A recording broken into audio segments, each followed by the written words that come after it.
developed from the spring and to now? Yeah, camp's been really well for both of them. They're both making plays when they need to. Obviously, they're both not perfect, but they're both moving the offense and making a lot of plays, which is what you want to see from these guys competing for the starting quarterback job. Obviously, Lichtenberg knows the offense like the back of his hand, and George is doing a really good job of picking it up and making plays and putting pieces together. Where does Jones fit in this? What's that? Where does Jones fit in this? He is very talented, super talented. He's still getting a lot of reps.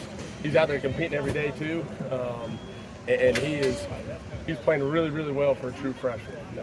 When he has a plan and he knows what he's doing, he is very impressive. How do you teach a guy like that with the arm talent that he has, like when to let it fly, when to take a little bit? You got to teach him a changeup. Yeah, that's the thing. I mean, he can throw the ball over those trees over there, but it's not about how far he can throw it. You got to be accurate, you got to be on time, and you got to be able to deliver a catchable ball. So we're working on a lot of touch throws, taking some stuff off, some short and intermediate stuff. But there's no doubt that he has the raw talent to be really good. Yeah. The bug, higher ground bugs. Higher ground bug guy. So Brendan told us at the beginning or the end of spring that he was sitting at about 6 or 7 with the comfortability of the playbook. Where do you feel like he is right now here in fall camp in that aspect? Yeah, he's definitely progressed from the spring. He had a really good summer, put the work in to learn the offense. Obviously, I'm glad we got 3 more weeks till game. But he's doing a really good job of putting the pieces together, understanding the offense, understanding what we're trying to do. It helps that he's a smart kid that has played football and can figure a lot of things out.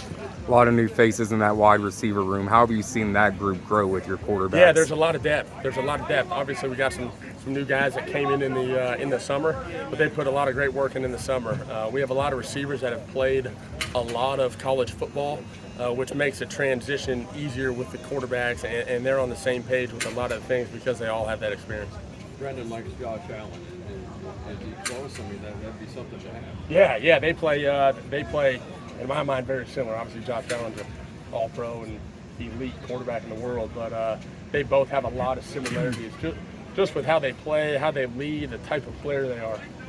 How much of a focus is opening up the middle of the field? It felt like that was an area last year where the offense kind of stalled out a little bit, but with the slot receivers you've got, the tight ends you've got, we saw X over the middle today. Yep. How much of a focus is that? Yeah, I think it's just finding out what the quarterbacks are comfortable with and who can make plays over the middle of the field. It's a little bit different when you're having to navigate linebackers and safeties and whatnot, and the spaces are a little bit more confined than when you're lined up out wide, mostly just against the corner. But like you said, we got some slot receivers, Tyron Smith, AT, that are played a lot of ball and are used to making plays over the middle, and then the tight ends.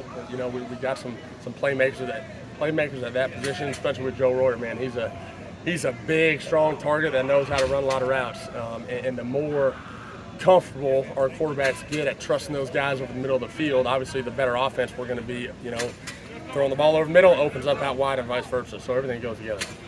How more comfortable are you? This is your second year at UC. Like, how do you feel coming to your second higher ground? Yeah, I think you're just a lot more comfortable with, like you said, higher ground. We're going into the season, just the Big 12, what we're facing, kind of what to expect from some of these teams that we're playing. Definitely, we all feel more comfortable with the whole process of being at Cincinnati, higher ground, the Big 12. So we're really looking forward to it. The 3-high safety look isn't something you see regularly. How has that helped with the development and progression of your quarterbacks? Man, sometimes we drop back to we feel like there's 13 dudes on defense back there, So we're looking forward to getting ready for some scout team stuff and, some more normal looks, I'd say. But it's a really good defense. It's a really unique defense. And I think going against a defense like this throughout all spring, summer, and fall camp, I think it'll really help once we transition to a more normal defense. Final question. Join Coach Cardwell and start chirping at Coach Vite across the field. I got a one time to second practice. Maybe not as intense as they got, but we were chirping a little bit each other during 7-on-7. But Coach Vite, man, he's really energetic and has the defense flying around, which is good to see. He's got to be a great addition to the staff. Just energy. Oh yeah. Him and Carey together. Yeah, they are both very energetic. Obviously Coach Combs has been doing it for a long time, as has Coach Vite, but you put both of them on the same side of the ball, they high energy defense for sure. Cool. Thanks, Coach. Cool. Thanks, guys. Thanks.